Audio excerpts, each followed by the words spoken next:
But Becca, there was never a concern that she was going to be successful because she's just, from the moment I met her, she was an incredibly free and brave performer who was just like always open to try anything and take herself to like any new emotional place that she hasn't been, or try something physically as an actor that she's like not uncomfortable with, but just like not experienced with, and just like no hesitation about that kind of thing.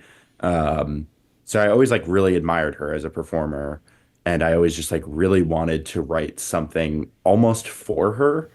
Um, and when I was writing the script, I just knew that I wanted to cast her. And about halfway through writing, I was like, I should really reach out to her and make sure she can be there on the days.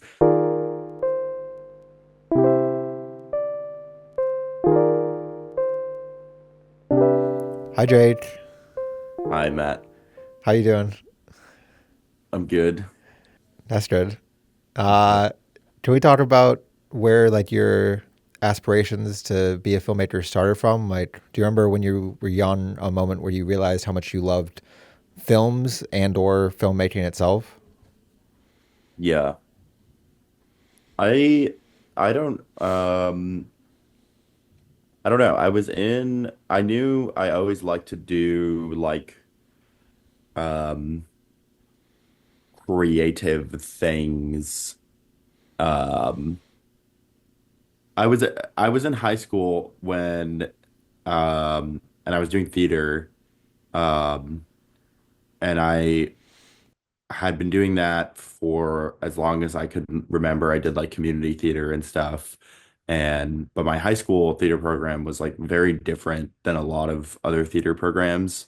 And a lot of my friends from high school like kind of laugh about it in retrospect, but I'm very grateful for the experience, because it was very intense, and like um, we would put on a show, and there would be like departments, and you would like manage your department, and like you could like step up like as you grew throughout productions and stuff like that. And that like workflow was always like super appealing to me. Um, like the kind of brigade, like kitchen style, like everyone's moving around and like doing their own part, and it creates like this product at the end of each day or night and stuff. So like I knew I loved the energy of a film set long before I knew what like a film set was like. Um, and that's like a big part of it for me. I really feel like the way that I like to work connects a lot with my desire to make films. Um, like the actual labor that goes into making them is like a super appealing and kind of like cathartic process for me that like gives me a lot of um like I don't know, a reason to like live and exist. Um, and then like from a more like meta perspective, I just like always watched a lot of movies with my dad growing up, and I noticed like I like to talk about them a little bit more than other people in our family and stuff. And I really like connected with him talking about his favorite movies when he was growing up. And they kind of became my favorite movies when I was growing up. Um, and yeah, I think that he played a big part in that as well. I'm trying to think of like a specific moment where I was like, I'm going to go make movies now and stuff. And it's kind of like hard to say. I just always um, felt connected to certain films. I think like there's a few movies that I saw when I was like 15 or something that like lived with me for a long time because I realized like it was outside of the context of like a story, you can watch something and be like, the emotion that is here is relatable, even if you've never experienced the thing that's happening.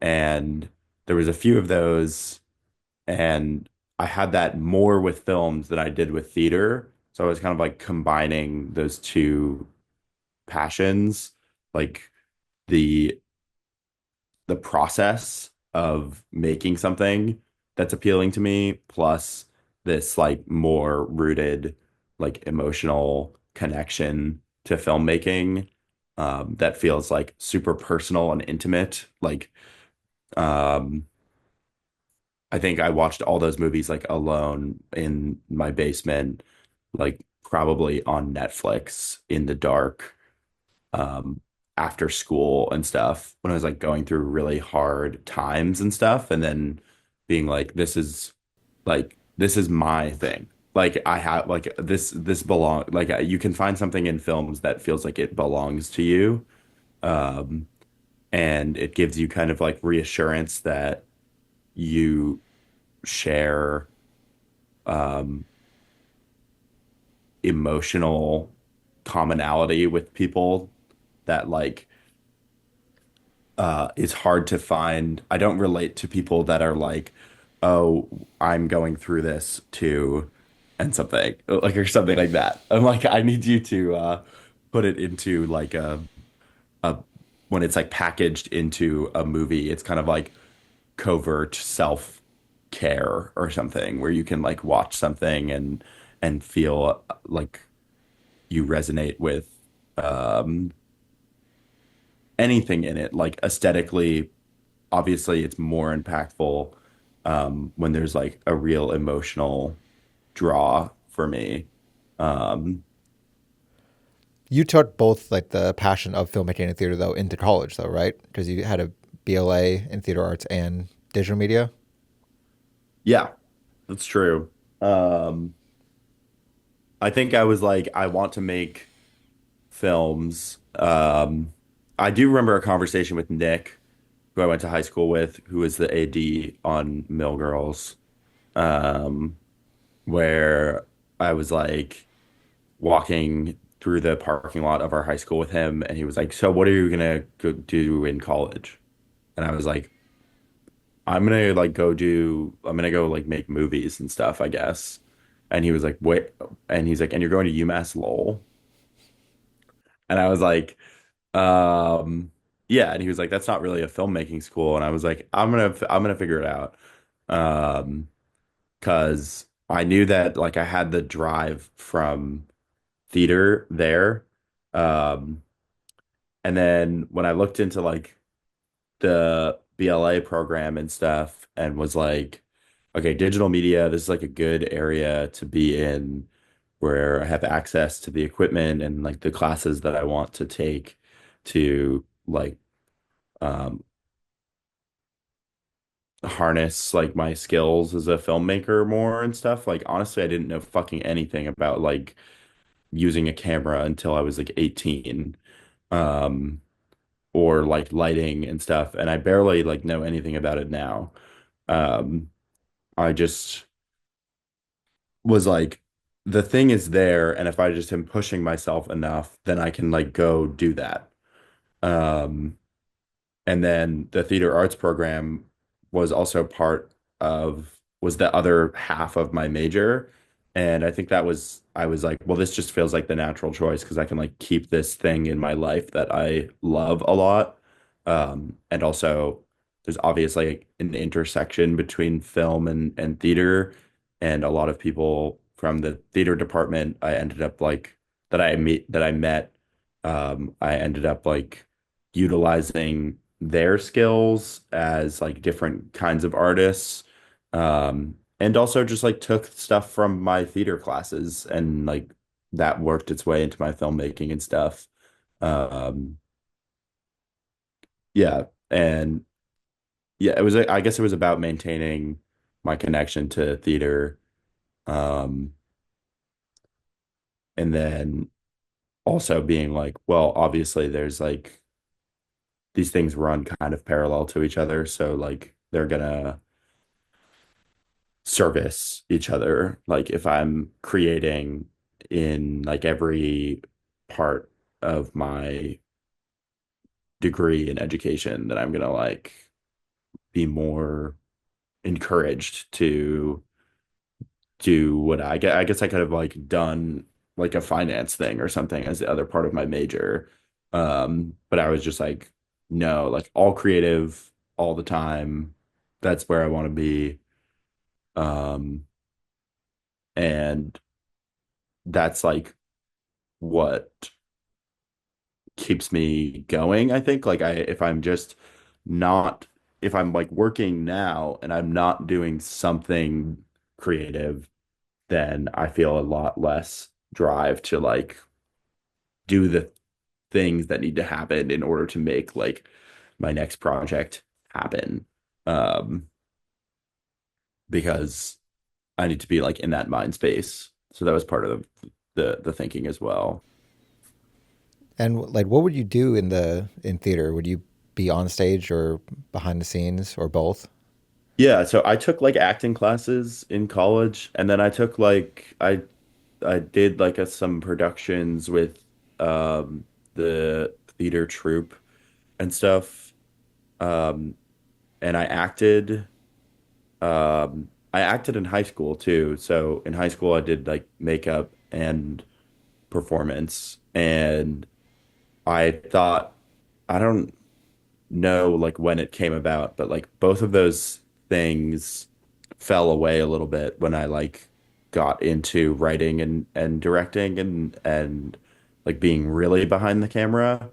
Um, I think I was like very self-conscious as a performer, and um, I knew also like on some level I'm like I'm absolutely like mediocre as an actor. So I was like, this is more like I saw the continued like work in acting in college as like maybe kind of a way to like develop my skills as a director, because I feel like as a director you need to like understand the language that people across your film speak.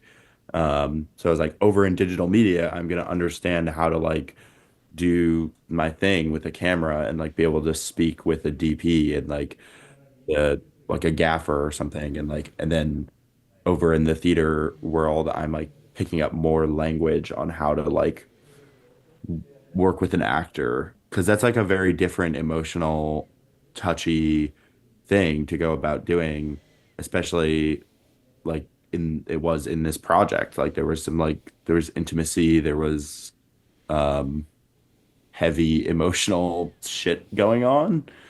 Um, and I'm still learning. Like it's really, really hard to um, ask people to like go to really bad places or like um, make them feel comfortable enough to like kind of experiment and play with the character and stuff. Like it's hard in theater. I remember it being hard as an actor. Um, to be like okay, like just like try something and like feel your character and like be present in them and like let the expression take you and et cetera, et cetera. But like in theater you're surrounded by like a company of people that you're rehearsing with for like months. um and then in acting, like a lot of the times you might do like for on-screen acting, which I never did much of at all. I realized like it was very different for an actor to come in who's like basically never met anyone who's going to be on this crew. I know them, and they might know the other actors if they had ample rehearsal time, which is pretty unlikely. So like they come in and they're just like in an extremely vulnerable space where like all these people are looking at them to set up like all these people are setting up around them, and then when it's rolling it's kind of like in their hands, and then it's like, oh yeah, all this pressure is on you, by the way, like improvise and be exciting and like try things. and that was like a big, this is like totally a tangent, but that was like a big learning curve to understand the difference between those two things. But I think like seeing how other directors and people in theater worked with actors was helpful to me. And on set, it's the thing of like, let's do another take. Like, is it hard sometimes to figure out like, was that it or not? And then the question of like, if we didn't get it, and I have to ask that actor to go to that same place. I'm thinking specifically of like the end sequence, all the screaming and stuff. Like, Yeah.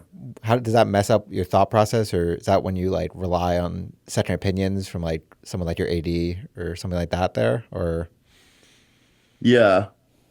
I think it's like it's a balance between being like I mean, I was grateful, like I'm really still grateful to Becca because she's just so incredibly like talented and like I think we also have like a long relationship as friends, and that was like really helpful and like um kind of getting to where we like needed to be a little bit faster because there was like trust there. Um, but I think it's really hard to know when like you're actually done sometimes. But for that one, for the end sequence, I think it was pretty firm that we have like four tries because like it's only like you can only push someone to do that at so many times, and it's like it's emotionally and physically exhausting for them. It's also emotionally exhausting for people that are like participating in setting this up where they have to like witness something that like feels traumatic and is just like visually and auditorily kind of horrifying. So, um, just being like really conscious of like how people are doing on set, um, influences like I think the amount of takes I'm gonna do and stuff of a certain thing. Because I tend to find like when you do one or two and you're like, those were okay, and then you start pushing for like three to five, and then like it just I feel like you end up making things like everyone's getting into a bad mood now. So now it's gonna be worse. And it's like a self-fulfilling prophecy that it's gonna just like get shittier. Because you're everyone is kind of like struggling a bit over it. But like if it really matters, I could like push for it. But a lot of the times I'm just kind of like I feel like we got it because I trust my actors and I trust my crew. And I've gotten a little bit better at trusting myself, where I'm like, I know that this is enough for me in the edit to like figure out what I'm going to do with this scene. Um, if we're not like literally firing on all cylinders, like in every single take. Um, does that make sense? yeah, yeah. And speaking of like Becca, can we talk about like the casting process? Because it's some of the cast were people you've worked with and known for a long time, and some were hired on batch stage. Is that right? Yeah. So Becca, I did theater with. She plays Sarah. Yeah. Becca, who plays Sarah, I did theater with um, in high school. Um, and she was like a really good friend of mine. And we are like in this little circle of like maniac high school theater kids who were like obsessed with like artsy bullshit. Um, and like, but there's kind of like a relativity of like who is going to go. Um, like there was this thing there's a thing in high school theater that if you did high school theater and were really into it, you'll know about, where like there's a group of people who are doing it and then they are all juniors and they're applying to college, and you start talking to your friend who you think is like in your artist cohort, and they're like, oh yeah, I'm gonna go do like sports finance. And you're like, oh no, dude. Um, but we had this like in circle of people who are like, we're gonna be fucking actors, dude. Like we're gonna be like actors and storytellers and like that kind of thing. And Becca was always like that. And there's kind of like an uneasiness to that where you're like, well, some of us are like not gonna make it, right? So like we had like coattail jokes about like if you get famous, like you have to bring me in on your project and stuff, like if you're successful. Um, but Becca, there was never a concern that she was going to be successful because she's just, from the moment I met her, she was an incredibly free and brave performer who was just like always open to try anything and take herself to like any new emotional place that she hasn't been or try something physically as an actor that she's like not uncomfortable with, but just like not experienced with, and just like no hesitation about that kind of thing. Um, so I always like really admired her as a performer, and I always just like really wanted to write something almost for her. Um, and when I was writing the script, I just knew that I wanted to cast her. And about halfway through writing, I was like, should really reach out to her and make sure she can be there on the days. Um, so yeah, it was like easy to be like, I'm going to cast Becca Ford as Sarah. Um, yeah, I think like her her strength, her like freedom as a performer, it was an easy choice. Um, and I have a working relationship with her. And I knew that, like, with all the I mean, with every decision that went into making this movie, there was a thought of, well, we have like $3,000 and like half of the people here that I'm bringing on have never been on a film set. So, and I have barely been on a film set at that point that when we were making that project. Um, so it was kind of like, let's just go with like what we know of it's gonna work. And I knew Becca would work. So that was easy. Um, then I knew I needed to cast some people from backstage because um or not for I knew I needed like some outside casting because I just didn't have like the same feeling about other characters that I had for Becca and Ray, who plays Miriam or Miriam. With the same thing with Ray, like almost exactly, is they're super different personalities and like very different actors, but they share that like kind of freedom of expression and like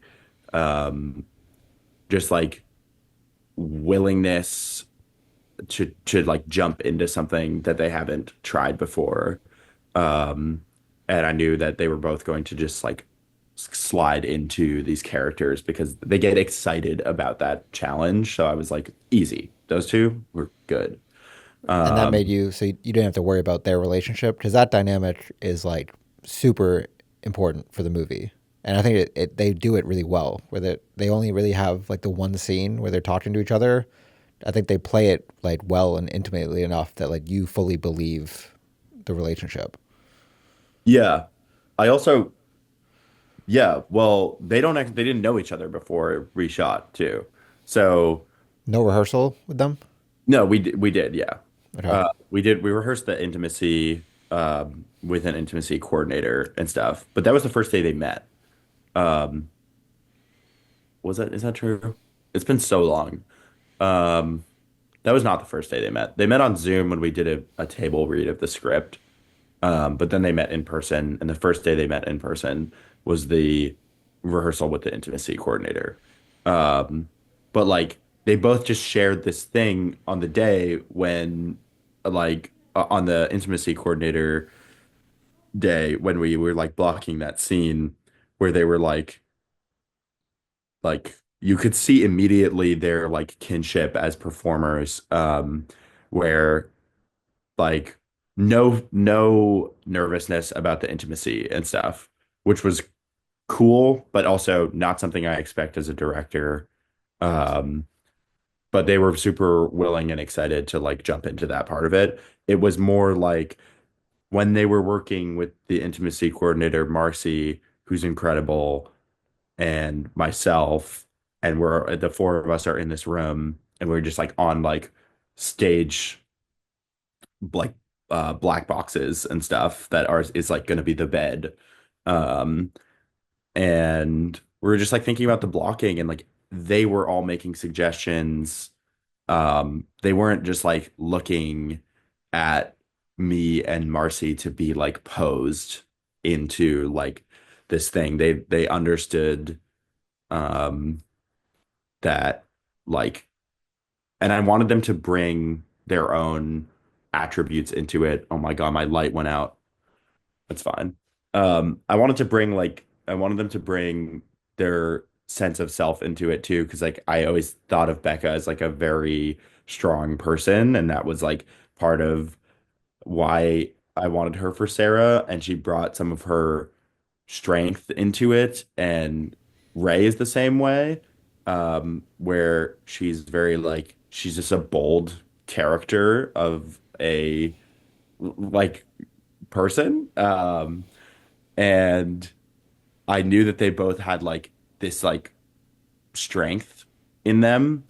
But it's a very like soft scene. So they were kind of like both breaking down some of those barriers, but they I think they like recognized their strength in each other, recognized like their openness to experimentation in each other, and it just like felt really natural for them to like let down those walls a little bit. Yeah. And for finding someone to play Reynolds and Helen, Yeah. you found them on Backstage. Yeah, I cast them off backstage. I like that was like the starting point because I was like, I don't know who's gonna play these roles. And I like to write with people in mind, and I didn't have people in mind for them. I had people in mind for Sarah and Miriam because they're like the heart of the movie. And I knew that these two could do it. And then the other people, I was like, well, we got to figure this thing out, but like that's a problem for later.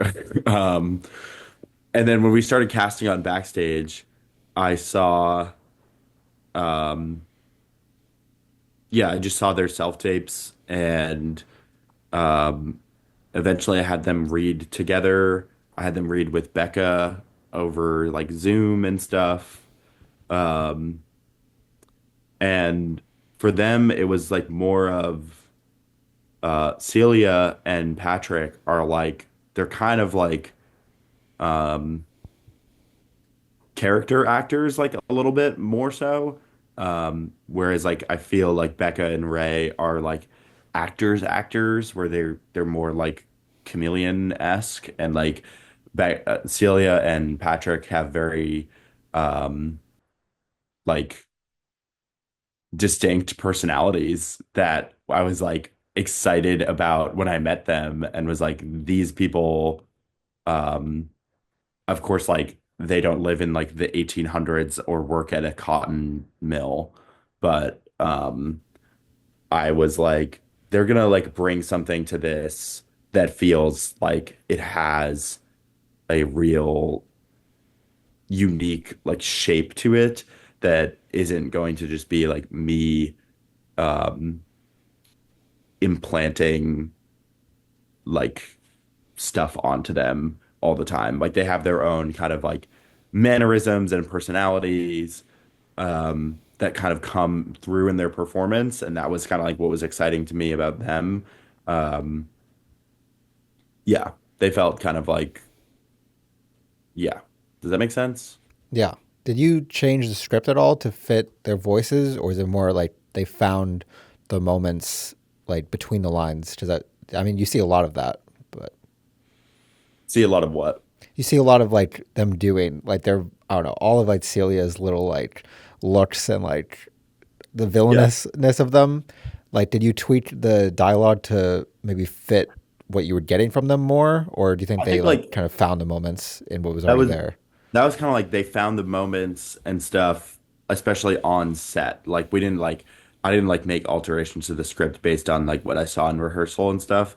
I was kind of like, oh, we like this thing in rehearsal. We'll see how it plays out on the day and stuff. Um, but like I mean, I think like the dialogue in the movie is kind of like a little camp at times and stuff. Um, Patrick and Celia are like animated performers, and they like definitely came into the script and recognized that part of it, um, which is something that I literally cannot help doing. Like I just like write campy shit, um, and they're like pretty evil motherfuckers, and like they were just like really cool um about like bringing in these like unique points of reference for their character. And like I think like I talked with Celia about like Regina George and stuff like that. Like she is the Regina George of this mill. And like Patrick, we looked at like um similarly like cunty characters that are kind of um like feel like they have their their shit together in like a really demeaning way towards other people. Um and yeah, I don't know, they just really knew what they were doing in that regard. Like how to bring in those other points of reference and their own personality. Yeah, I don't know. We said the thing already. Their lust for power. You can see it. You can feel it. Maybe, I maybe. mean, Reynolds like actual lust for power, as Yeah, we see. Can you talk about the time on set when Patrick took you aside and asked you to like give him more? yeah. That was interesting. Um, I think Can you explain what happened? yeah.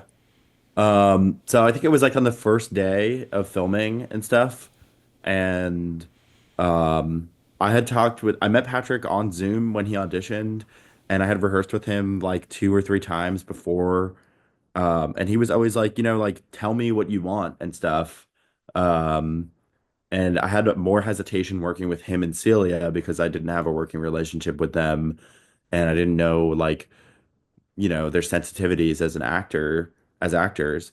Um, but I think Patrick felt that I was like kind of holding back a little bit from like and being like, that's okay, that's fine. Like this works for me and stuff. And I was also very frustrated on the first day of shooting because I felt like I had all these things set up and things were not like kicking into gear the way that I really wanted them to. And I felt like I was kind of like, okay, that's fine. Okay, that's fine. But nothing was really like, yeah, like yet. And I think he like sensed that. Um, and he wanted to like not be a part of that problem. It was a bunch of like different factors that were contributing to that. I'm not like blaming any specific actor. It certainly wasn't like his fault. Um, it was no one's fault. It was the first day of shooting on like this tiny movie, and that kind of thing happens where you're just like you need to find your groove. And he like pulled me aside and was like, I think it was at lunch or something, and he was like, hey, I just like wanted to let you know, like if I'm not getting to like where you need to go and stuff, like don't worry about me. Like like it's a complex character, and like I want to dig into it, so like feel free to like really push me and like give me more if you want me to. Like that's exciting for me as an actor, which is like really fucking cool thing to hear from like, and I don't mean this in any kind of like rude way, but Patrick is like in his 40s, and he was surrounded by like 20-year-olds who are like all like, like a lot of people were kind of like more They were like, figuring it out. yeah, yeah, we're figuring it out, and but also there's just like a sense of distance between like this one guy who's like a lot older than other people, and it's like maybe he's like expected to like kind of like there's kind of like a pressure there where it's like, well, this guy's holding us up or something. Um, and also it's just like a thing as you get older to become more like set in your ways. Um, and like not want to take direction or advice from people that are younger than you, nonetheless, like literally have them physically tell you how to walk around a room or say a word. Um, but he was like, no, dude, like I want this to be a growing experience for me as an actor. And like, if you feel like I'm not doing the thing that you want me to do, like you can let me know. And I want to, um, like grow and expand and like reach new heights as a performer with this project. And that's why I'm doing it. And yeah. And I was like, um, I will keep that in mind.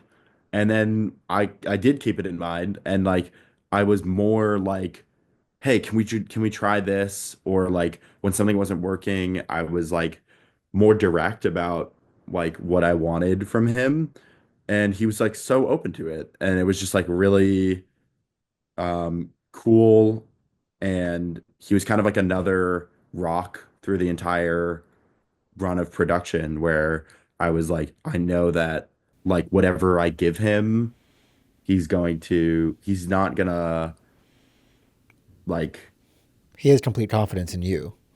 yes, his confidence in me gave me confidence in the production and gave me confidence in him to be like, okay, like he he really wants this. He wants me to grow here and it's also an area that he wants to grow in and we're going to do that together.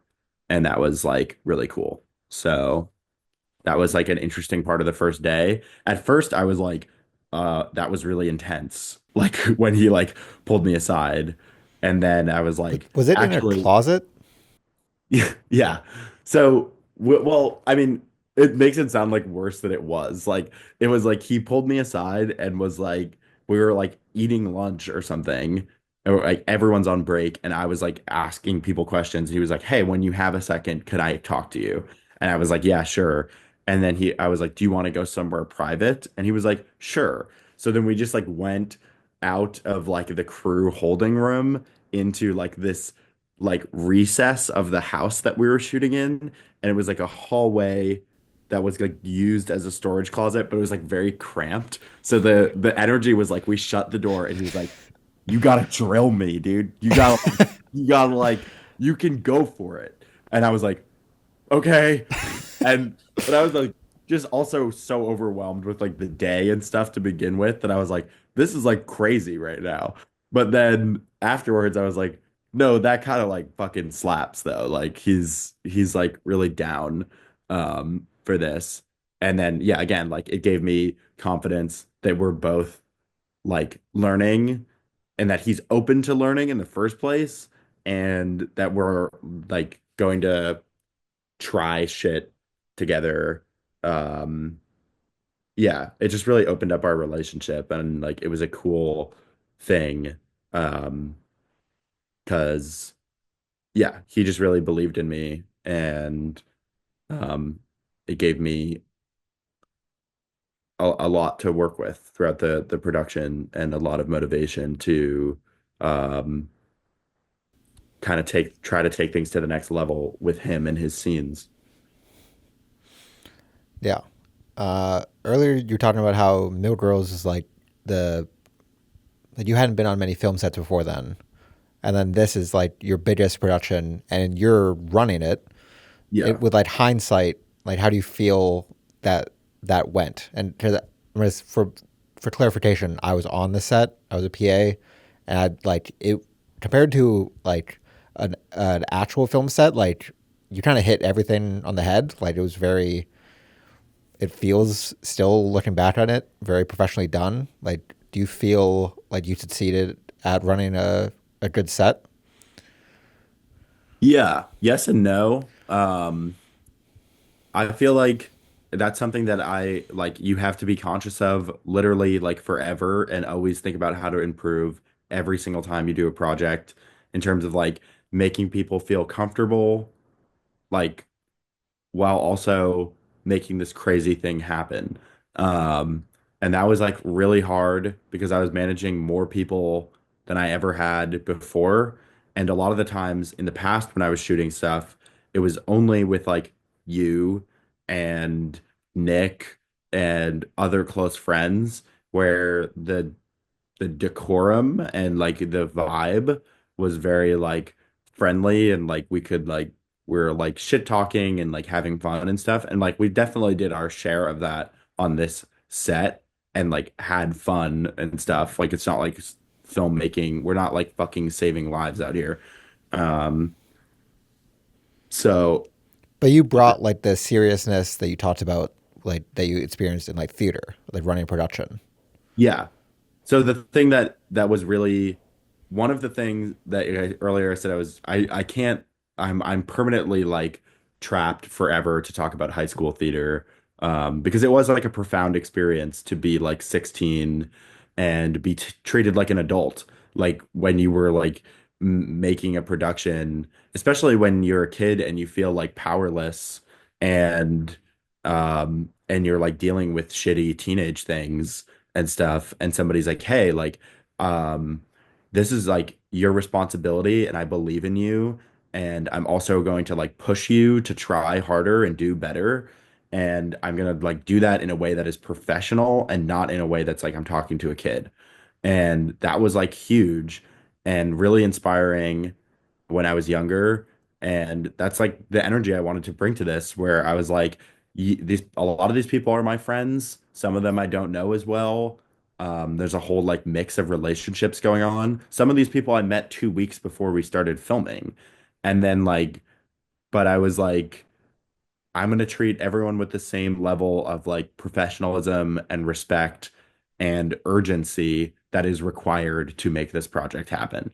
And I tried my best to do that. And I think when you give people that level of, Give everyone like respect and responsibility. yeah, I think like yeah, giving them like it was really like it's the thing of everyone is essential on a film set, but like everyone on this set was like literally we could not have done what we did without anyone with one person missing. Um so and some of these people that were there were not like super experienced and stuff. And that was like totally okay to me because I was like if you need help, ask me a question. We'll figure it out. I might not know the answer, but we can try to figure it out and stuff. But I believe in you and I respect you, and I'm giving you this responsibility because I trust you. Um, and that was like the biggest part of trying to maintain the like vibe on set that we're all like taking this very seriously um in when it matters. Um so yeah, I don't know. It's just like a big thing of like I part of it a big part of it too was like being like Dan Frank who I uh was like taught me like everything I knew about production up until like that point basically stressed to me the importance of like breaking these departments into distinct things and letting them do their job. Um, and that was like a huge part of it. That was like one of the first times I wasn't like moving the camera around on set and stuff. I mean, I still did at certain points. Um, but like being like, this is your responsibility and I'm gonna let you do your job to the best of your ability so I can do my job to the best of my ability. And that drove everyone, I think, to kind of like, Your trust in them like turned into trust in themselves, the same way like Patrick did with you. yeah, that's a good way of saying it. Like at a certain point, people who were like, I'm not sure about, like Nick is like a great example. Like Nick was like, I don't know anything about filmmaking, but I was like, Nick, you're a timely guy. Like you're um, punctual and organized. And I know if I give you this responsibility, you're gonna figure it out. And he did. And then at a certain point, it was Nick was making decisions without like consulting me on every single thing and stuff because I was like, um, You were doing your job, and he started yeah, doing his. yeah. And that was like, there's like bumps in the road and stuff for people on the crew and myself where there's points where I was like, I don't know. Like, um, but everyone's like, you know, we're gonna that's gonna happen. And then when it happens, we're just like, hey man, it's your role, like it's your department. You can make the decision on it.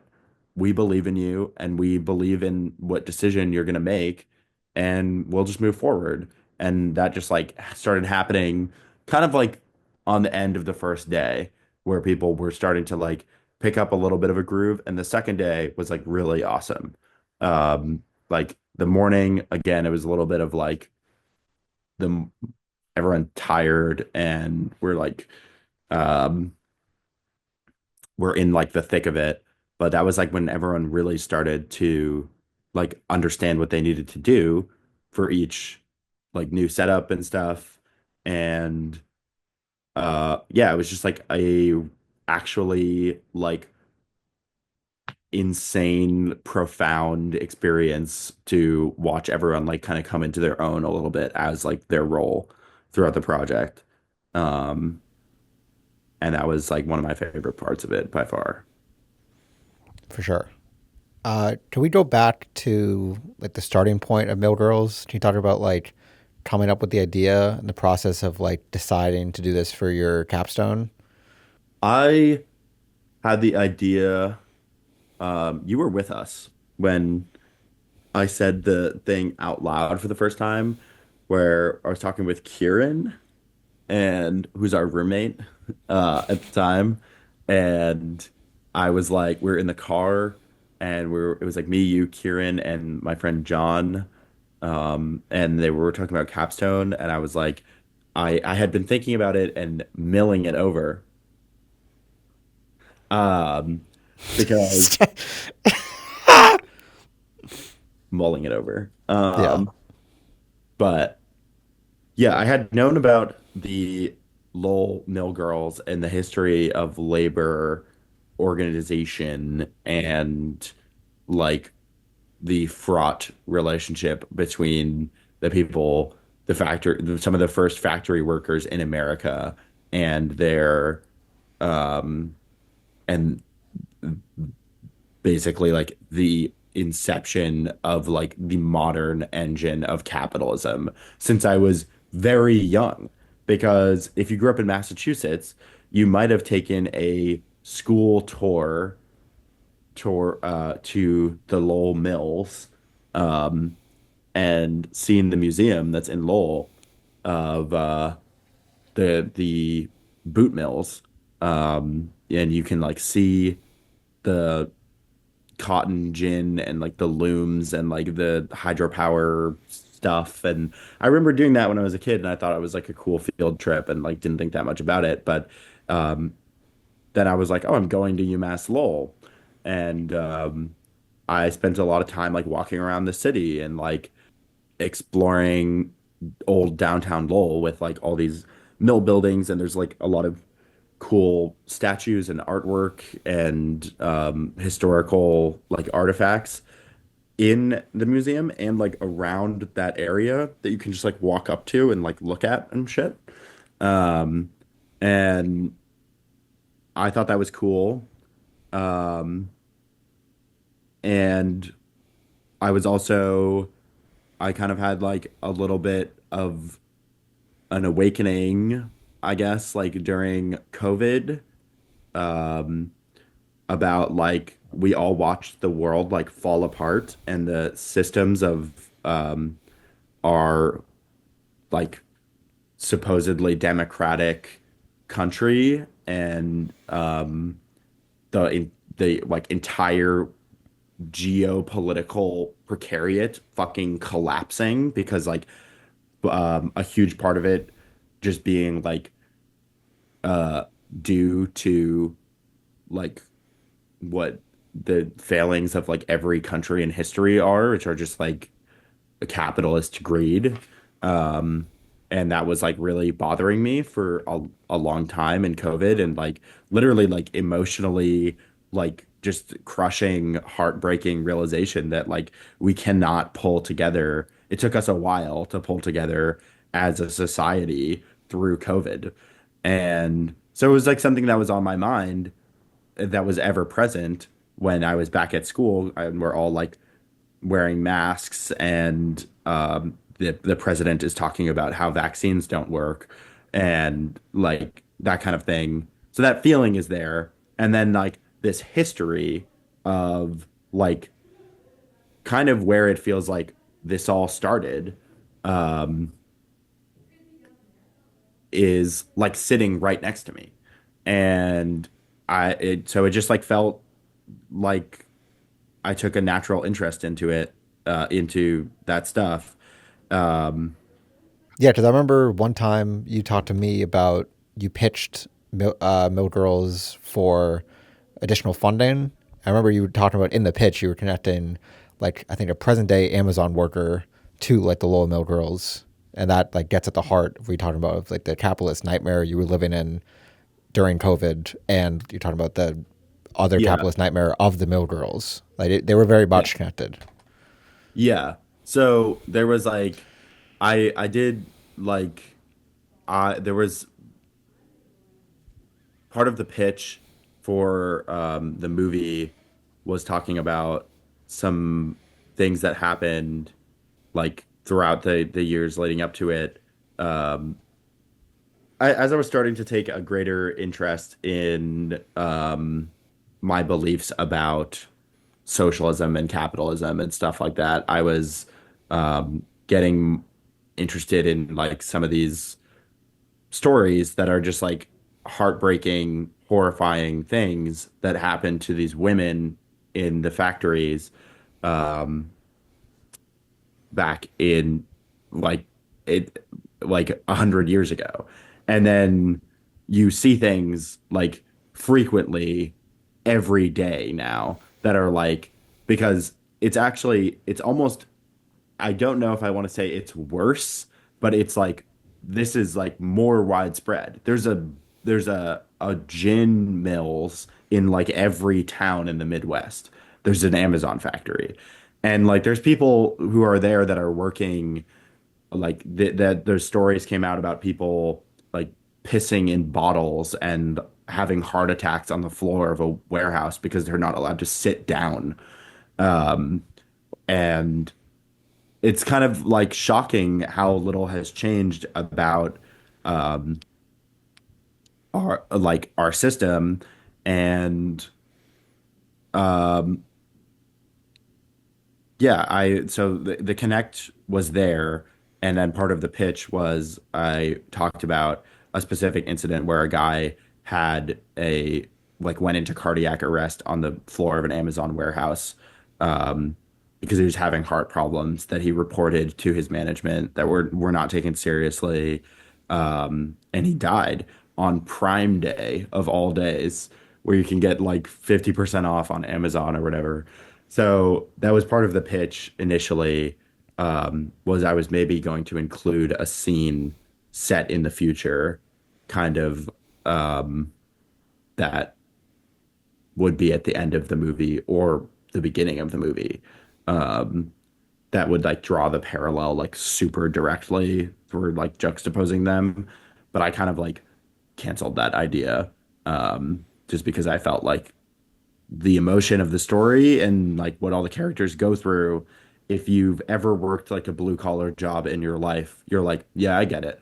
Like, so yeah, I think that was the connection there.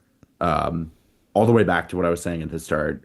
I did say it for the first time to you in Kieran's car, where I was like, I think we should do a horror, like a social horror thing in the Lowell Mills about like being in a capitalist nightmare, like we are right now.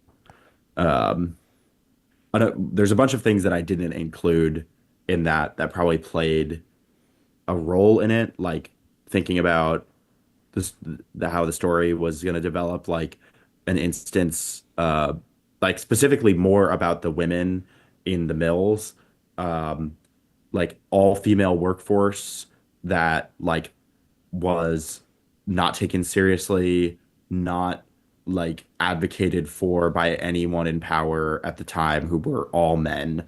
Um, and yet they did tons of insanely cool shit, like created a newspaper, the Lowell Offering, which still exists today, that where they wrote like poetry, they organized like labor movements in. Sarah's named after an actual like mill girl, right? Yeah, so Sarah's like named. Some people thought when we screened it, some people thought like Sarah is literally Sarah Bagley, and it's more just like an homage to that person who is like a pretty badass like organizer who is like pretty radical. Um and uh yeah. So, but Sarah is named after her, and is not she is not actually supposed to be Sarah Bagley, but the inspiration is like is there. Um, because yeah, she was a person like many women who came to these factories in the early 1800s. Like, um, she like she left a patriarchal household to go to like a city, what like a relative to what there was around an urban place, where you could like work and live not alone. You were living with like 100 other women in like a tiny house. Um, but you could go to these places and kind of escape the farm life where your only option was to be married off to the farm boy down the street, kind of, and become a mother and bear children. So they were kind of like working women. Um, who wanted like something a little more out of life, but they were kind of walking into a death trap because that's how it was pitched to them.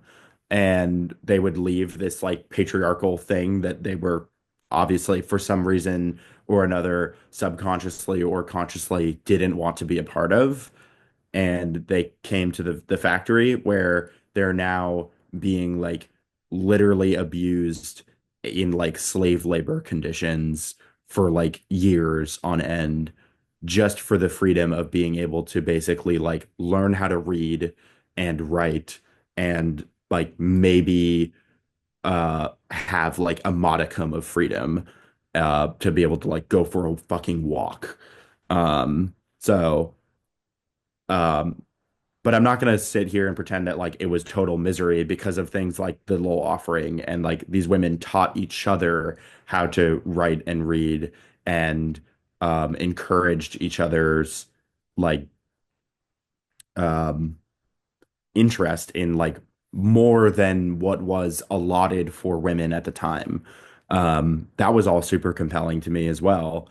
And feels like a thing that happens today in different forms where like poor communities are sought after by these companies where um, now instead of like it's like you leave the farm and stuff and you go to Lowell, like Lowell comes to you and sets up in your hometown and you can work at the factory for your whole life and you can maybe retire and like breathe for 5 fucking seconds in like 60 years. That is if the factory does not up and leave your town in complete economic ruin because they decided that it was better, their needs were better served like overseas. Um, so it's just like I could talk about this forever because it's like it's just insane how like the mode of capitalism has always been there. And I think the connection piece, the true thing that linked all of it was the setting of a factory and the idea of like what it feels like to be in one. Um, and the inception of industrialization and then the people who are subject to its cruelty. Um, so that was like something that's the those components make up the driving force of like what made me want to write the script. Like from the start of the idea, did you think of making what I'll call like the beast, I guess? Was that always there as a way to like it's almost impossible to accurately like depict the horrors of like the mills in such a short amount of time. I feel like the beast idea that's underneath the mill helps like get us there of like to actually face the horror of it in a way Yeah. that like feels more real. Like was that always part of the Yeah. idea? So the thing in the basement scenes, the surreal like horror element, um, was always something because like I can't just like make a historical drama because I'm crazy. Um, You love horror, right? yeah, I mean every movie that ever like inspired me and like touched my soul and stuff is basically like a horror film on some level, whether it be like literally a horror movie like Friday the or fuck Friday the 13th, like Nightmare on Elm Street or something, where I'm like, this is how like a fucking nightmare feels.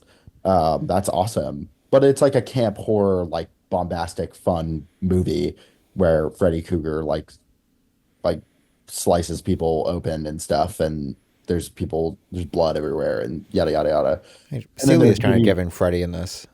what Celia is kind of giving Freddy at some points. a little bit, You know, yeah, your but it's little kind of like lamb.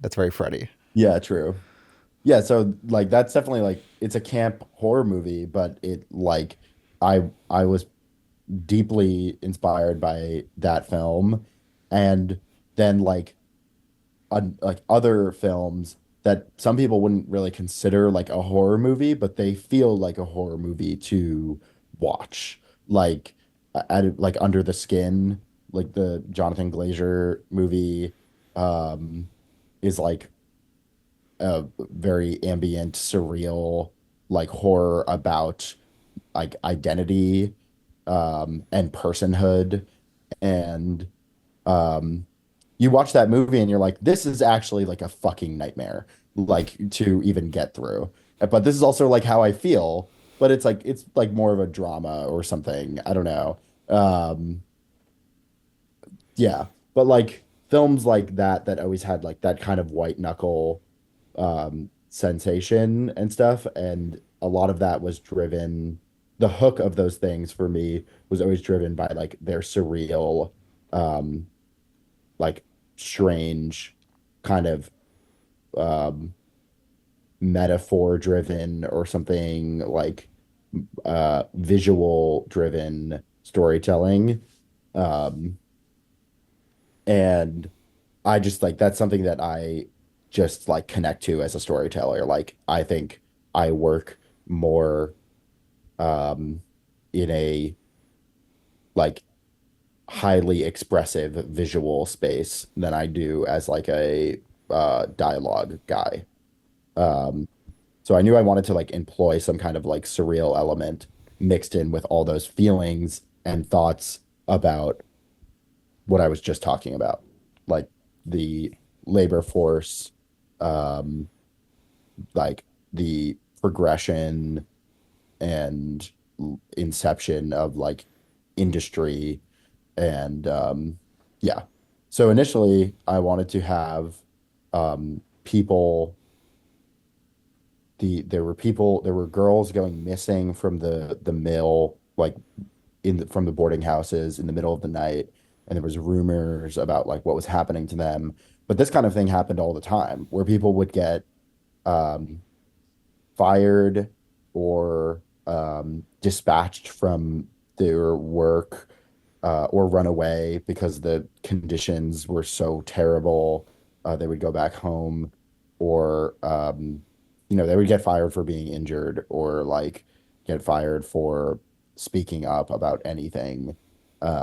So it's like they kind of are disappeared by capitalism because they are becoming a problem. And that's kind of a horrifying thing to it's like it's terror. It's like a traumatizing experience, and also really scary to lose employment and or need to like, because of your emotional state and physical state, because of your job, you need to separate yourself from that, or you're gonna like fucking die. So um the vibe was to like actualize that into some kind of monster, or I like to think of it as like an engine that is like you're feeding people into. And We get there's that a like, lot with the sound. It's like the yeah, relentless. I mean, first we hear it just like the normal looms, like the it's like relentless. Sounds like a prison. But then when we see like the beast itself, it's like it's all like subwoofy, and it's like, oh my god, that's like its heart. yeah, it's kind It's of really like scary. thanks. Um, yeah, it's like all these um the repetition of the noise was very important to me, and the like similarity of like dissonant sounds that like stretch across industrial workplaces. Like there's like the sounds of the loom is like a recurrent auditorial motif throughout the whole movie. Because it's like you literally are in that room for 13 hours a day hearing that fucking clacking and racking noise that is just like mind numbing. And it's probably like 90 degrees in there, and you're in like a corset. Like it's actually insanity.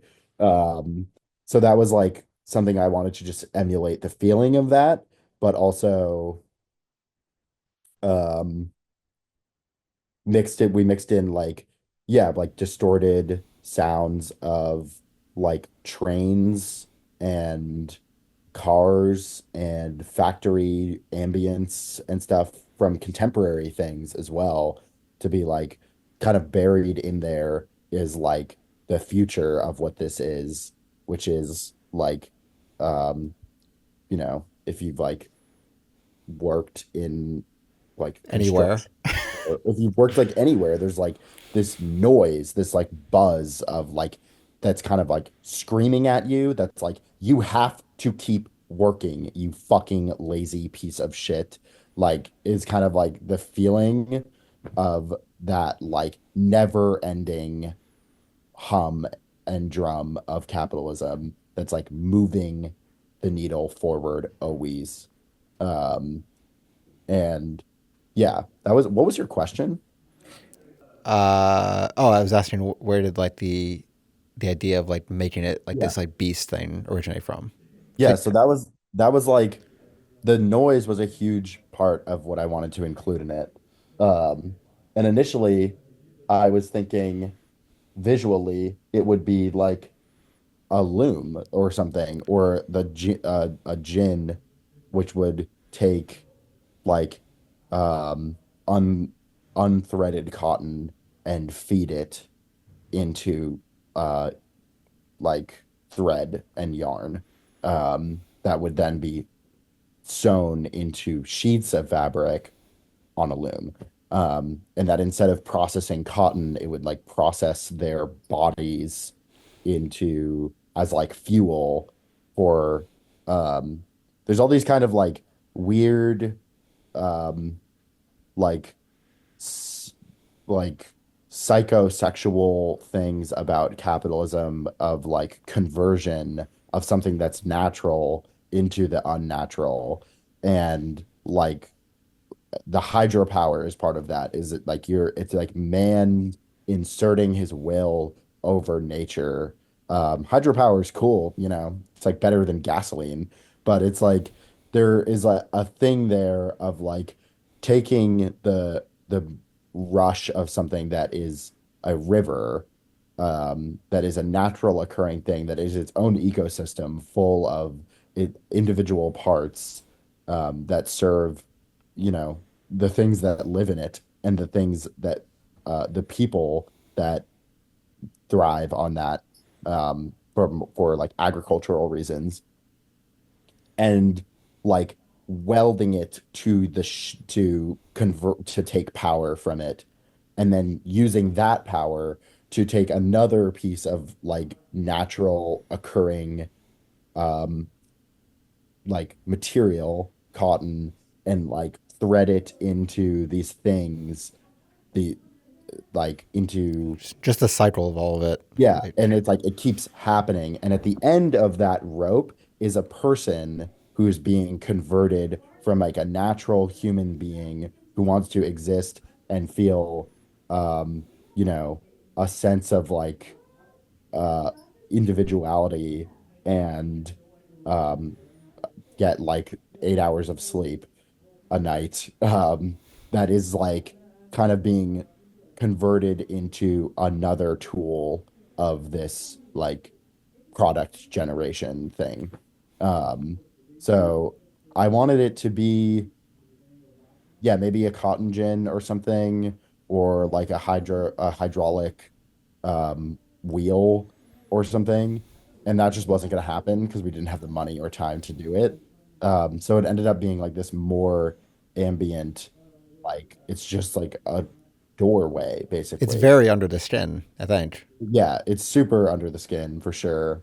Love, I can never glaze Jonathan Glazer too much. Um, my king, my twin. Um, but like, yeah, it's like this doorway that's just like light is just like exploding out of, and also the noise is because the audio is like we can just do the we can that's easy.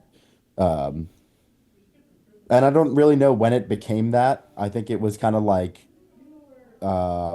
it needs to be something, and I kind of settled on that. And then when I settled on it, I was kind of like, okay, wait, maybe this cooks a little bit, because there's like things you can kind of pull out of it. Like it feels like it could be like a gateway to the future. It kind of looks like an oven. Like there's other, it's like a slot that something fits into a person.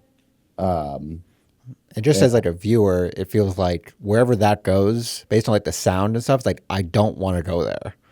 And yeah, I, that's all we needed at the end of the day. And I think it's cool how like I was kind of like, fuck, we can't do this thing that I wanted to do.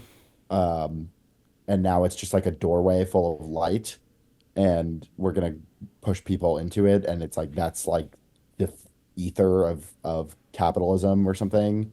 Um, and I was like kind of like a little perturbed about it and thinking like I don't know how this is going to read.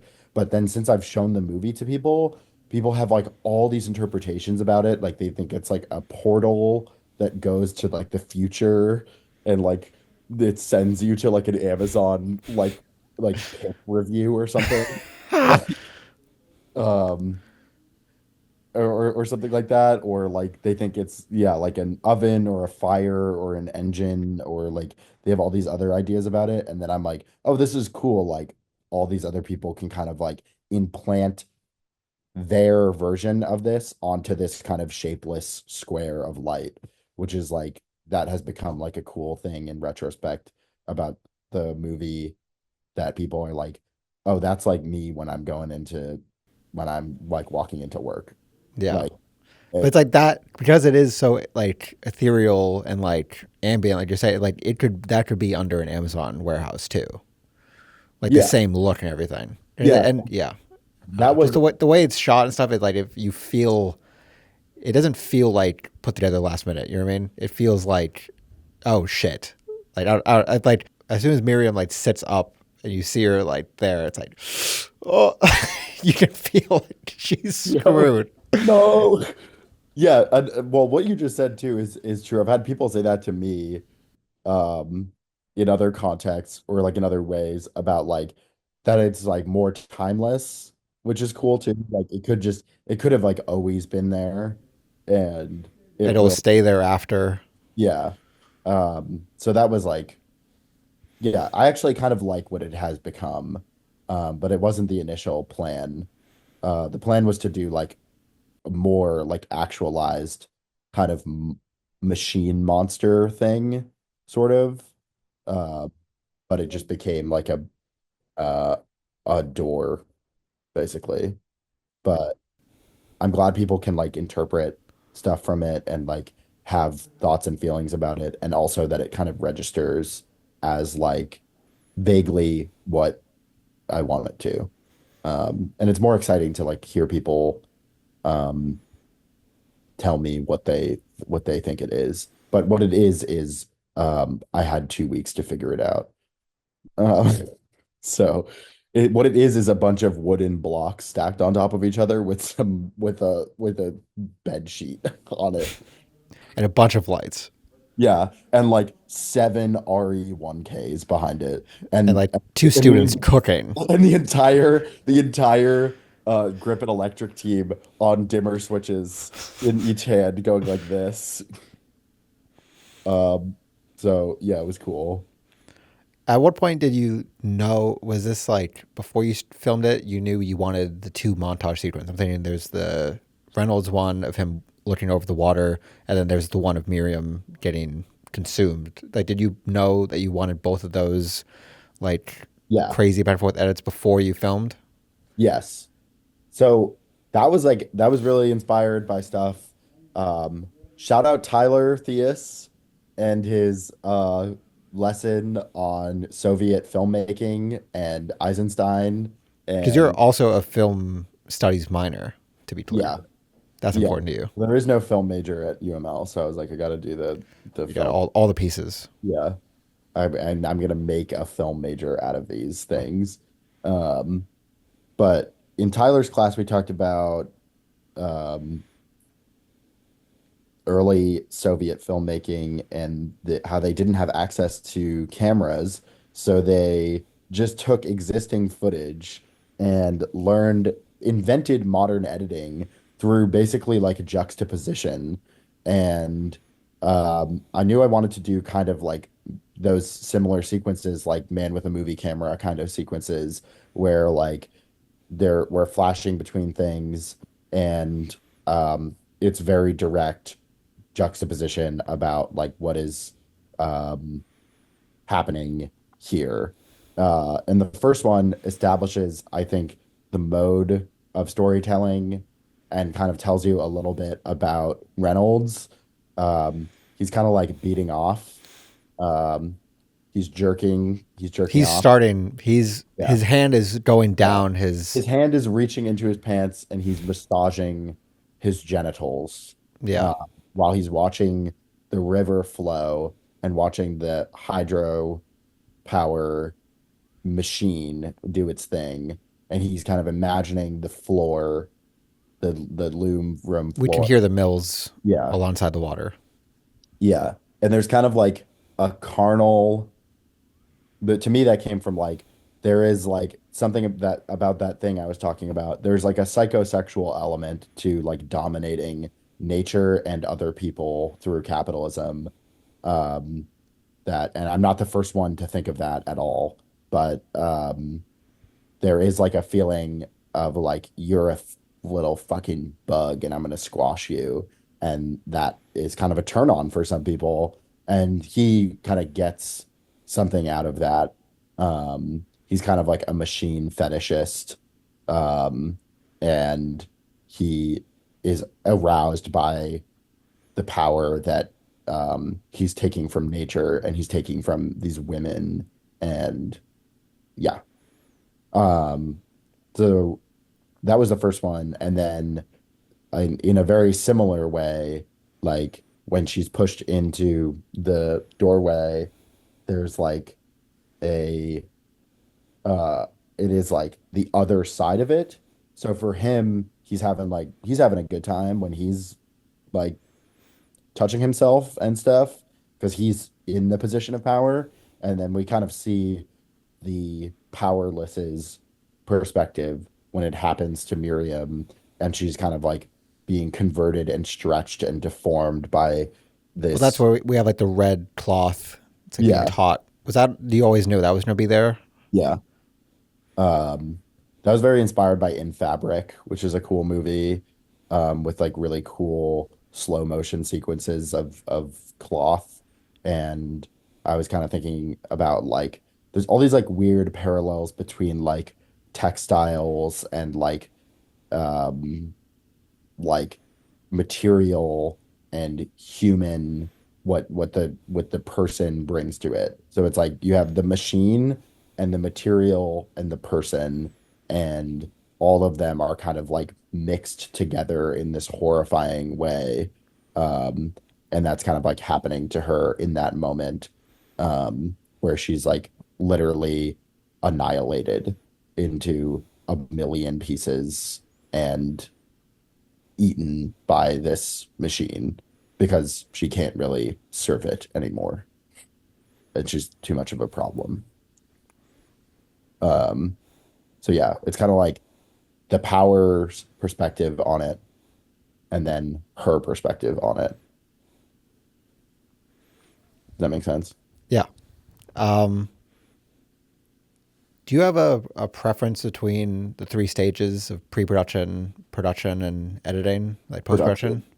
Production's your favorite? Yeah.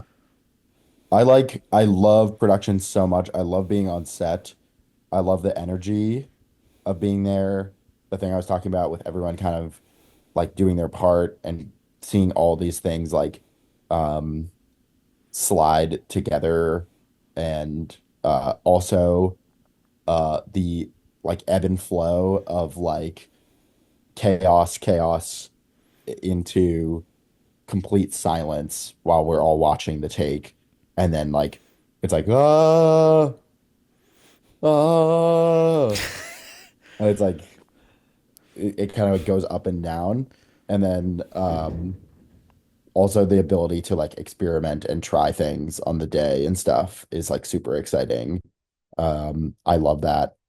I like pre-production too. I like the process of like planning stuff, and testing things and experimenting. There's a lot of play in pre-production that's more loose than production. The intensity of experimentation on set is really fun because like you're on a time limit. In pre-production, it's also fun, but it's like more loose and relaxed, I find. Um, I like editing. I do not like the process of doing it myself. The cut really matters to me, and the color really matters to me, and the audio landscape and stuff is like very important to me as like a storyteller. Um, I really struggle to sit down and do it myself. It helps me a lot to have it be like a collaborative thing. Um, just grinding out sessions alone in a room is like bad for my mental state. So I kind of like struggle with that, but I don't actually like despise editing. It's just like it's just like not exactly how my brain works. Um, because, but I am always thinking about the edit while I'm shooting and like in pre-production and stuff. It's just like a matter of actually doing it, which is maybe why it took me like a year to edit this movie. Um, but yeah, But there's like creative stuff being done in the edit. Like I think about the once Sarah's been knocked out, then she has like the eye opening thing where um, she sees Miriam like sitting by a window, and that was like shot by Sebastian, right? yeah, Like that wasn't gonna be in it, but that's a moment you like found in editing, and that Sebastian yeah. like captured. Yeah. So that was like on lunch on the second day. Sebastian like didn't wanted to just do like pickups or something. And like Sebastian is like my most trusted like creative person, like who I've always stand next to on set when I work on his stuff and he works on mine. and he also assistant directed. And he just had like ideas about pickups, and I was so exhausted and burnt out, and I just needed like 5 minutes to eat a sandwich. So I like was doing that, and he just went upstairs with Ray and like grabbed some footage and stuff, and just tried some things, um, like some inserts and stuff. And I was like, I'm not sure how I'll use these, but like they look really nice. And then I found a cool spot for them in the edit, and I was really happy they made them in because like his contribution to the project is literally like unbelievable.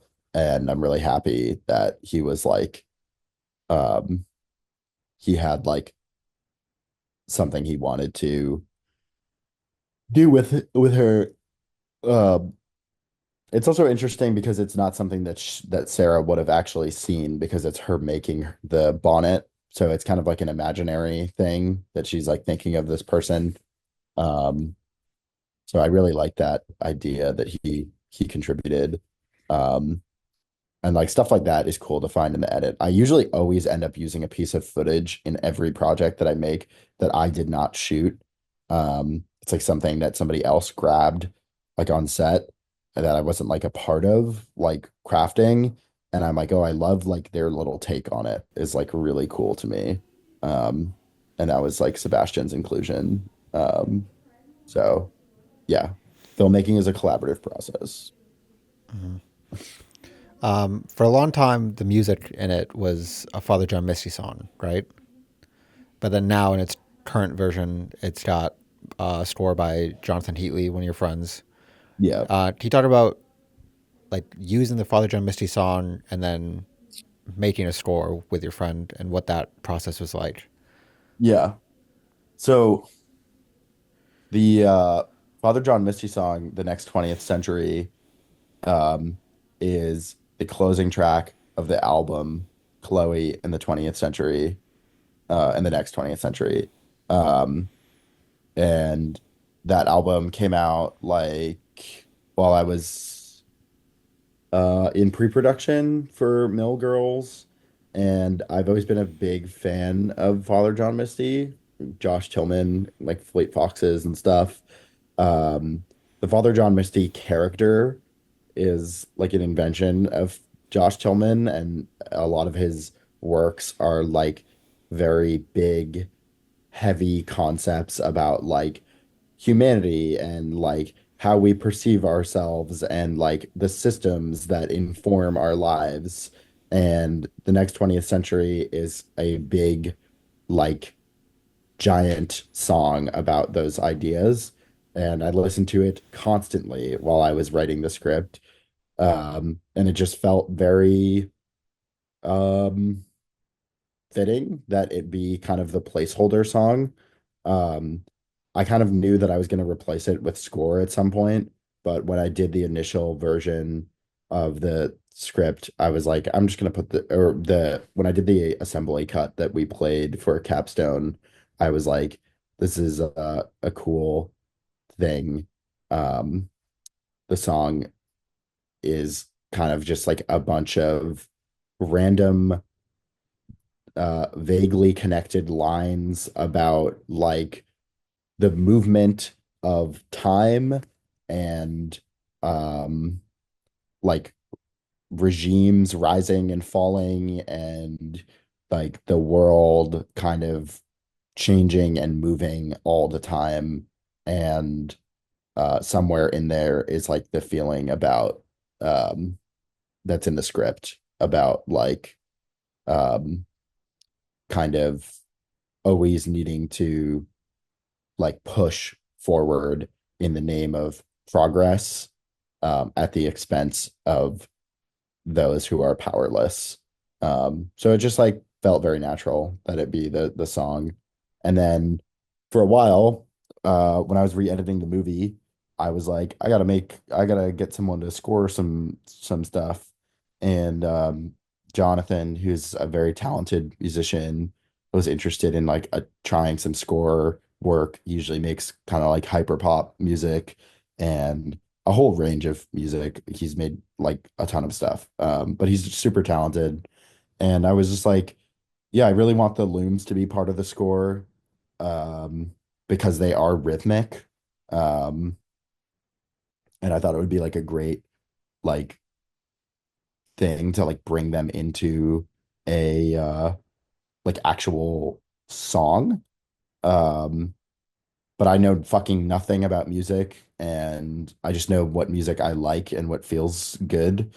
And he just drafted a couple versions of it and stuff, and we just went back and forth online for a while. He was in New York at the time that he was making it, and we just had like Discord calls where we talked about like the songs and stuff. And he even made another track that's in the movie now, in the bedroom scene. It's called Red Threads. And he just like kind of put something together. It was like a skittering kind of like slightly warm but slightly disconcerting song that plays at the end of that scene that I really loved. Um, and I was so grateful for his contributions because I just kind of like left it to him and gave him super vague ideas about like what I like and what I want the music to be. My one big thing was like the looms and the sounds of the factory and stuff, and make it like cool, I guess. And he just kind of like figured it out from there because he's a fucking legend. So shout out to John. Yeah, shout out John. Because I love the music at the end, especially like when Helen's burning it down. It's like you can sounds like the music is kind of like the heart of the beast, and you can see like the electronicness of like the drums. It sounds like it's like dying, like it's like the Yeah, computer's being like melted. I did want something in there about I love the so in the way that okay, this is gonna I'm gonna go a little bit of a tangent here, but like I love the way that um this effect of when I talk about like the machine, the person, and the material being melded together and how that changes the person, it also changes the machine. People personify and anthropomorphize machines all the time, and they anthropomorphize capitalism too, and like give it a a being when they talk about it. Like I've been talking about it the whole time, like it's doing something to me, but capitalism is just an idea. Machines are just inanimate objects, but we give them meaning and identity, and imbue them with like life in a way. And that was kind of part of it, is that the machine is like literally alive as much as the person. And it's kind of like part of the abuse, but it is like it's complicit in it, but also it's not like doing anything wrong. It's just metal and wood and water and like it's but it's an invention of our mind.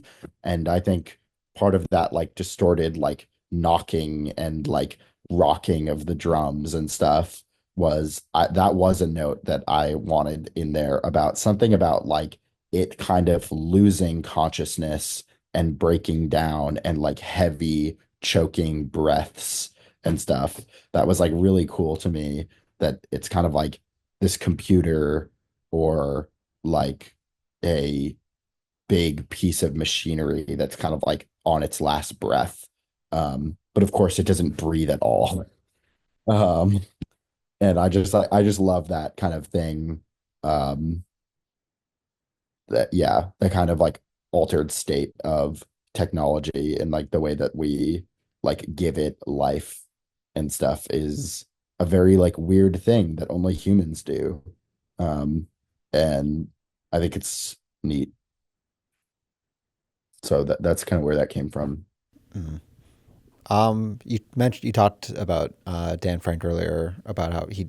So you said he taught you everything you knew about filmmaking and production, and the end of the film is thanks Dan at the very end of the credits is to Yeah. him. Can you speak more on like how he influenced like your time at college and like your learning experience? Yeah. Dan was like the first person who took me seriously as a filmmaker. So I kind of like owe him a lot.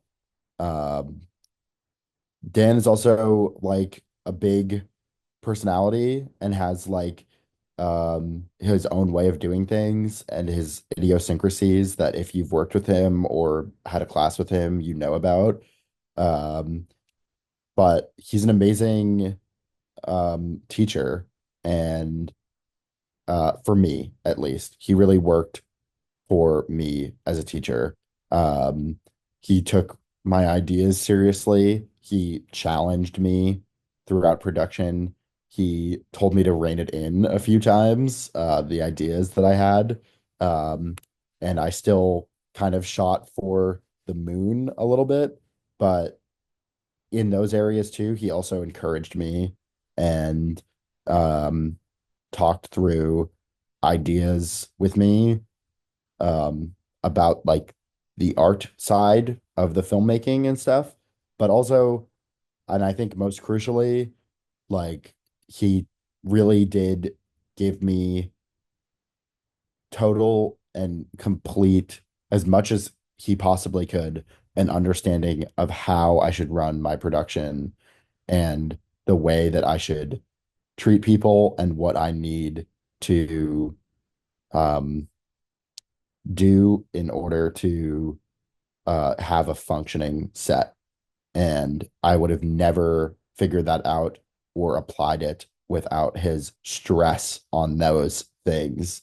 And um, yeah, it just really would never have happened. And without him, and I think putting him at the end is, I just really wanted him to know that. Um, because yeah, he's just like, he's a um special kind of person to have, like someone come to you with like a really crazy idea. I had like no idea what I was doing, and like a very out there idea about like, we're doing a period piece. There's costumes. It needs to be a period location. I want to shoot it like a real film.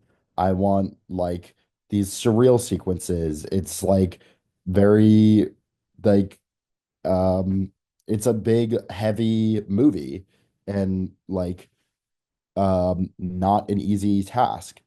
And instead of shooting the idea down or like getting overwhelmed with it or um any number of things, he just like took me completely seriously and tried to help me in every way that he could the whole time.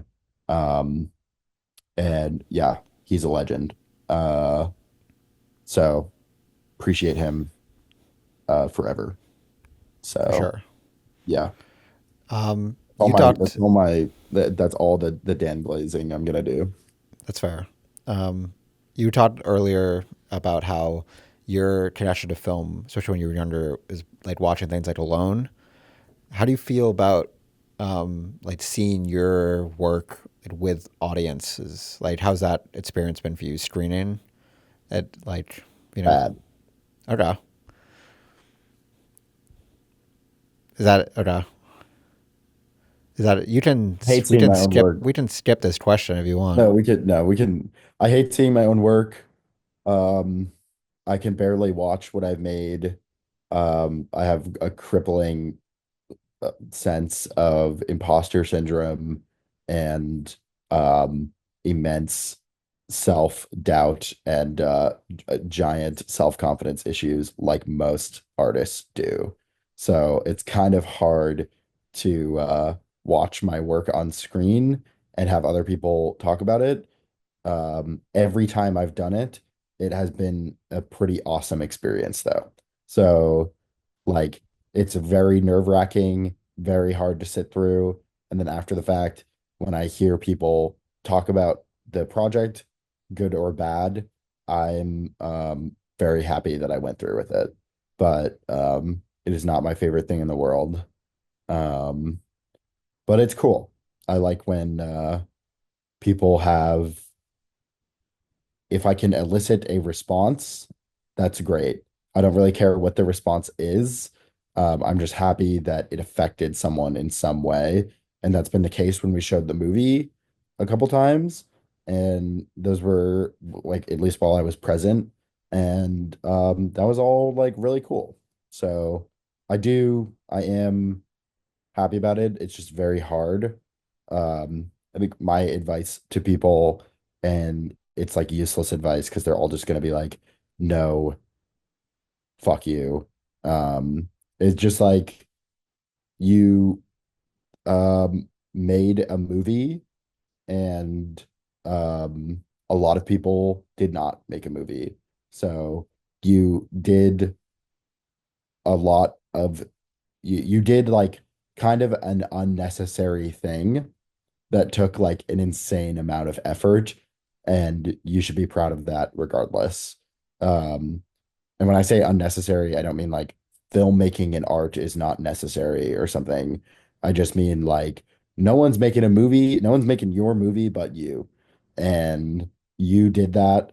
Um, and um, you should you should go through with the experience of showing it to people, because it is um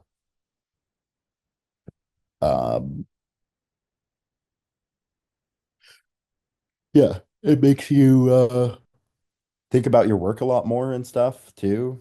It's just like just good for your it's really good for you as an artist, and it would be a waste to lock away all your projects and like try to hide them from people, or hide or avoid interacting with people about them, because you're as an artist, your life is your work. Um, and you should um, be a part of that life. Okay. Well, thanks, Jake, for coming on. We appreciate you talking about your film Mill Girls, which is available to see on YouTube on your channel, and you have a website where we have all your work on there, right? Yeah. What's that? What's like Uh, the URL? jakeabramowitz.com. You Okay, can awesome. find my Instagram. That's where I post most of my work that I'm doing now. I'm very bad at updating my website. Underscore Jake underscore Abrams on Instagram. If you want to see what I'm doing, that's usually where I put my current stuff, or it's most frequently updated. So if that's where you would like to follow me, go ahead and do that if you would like. Okay, awesome. Thanks, Jake. Thanks, Matt. Bye. Bye.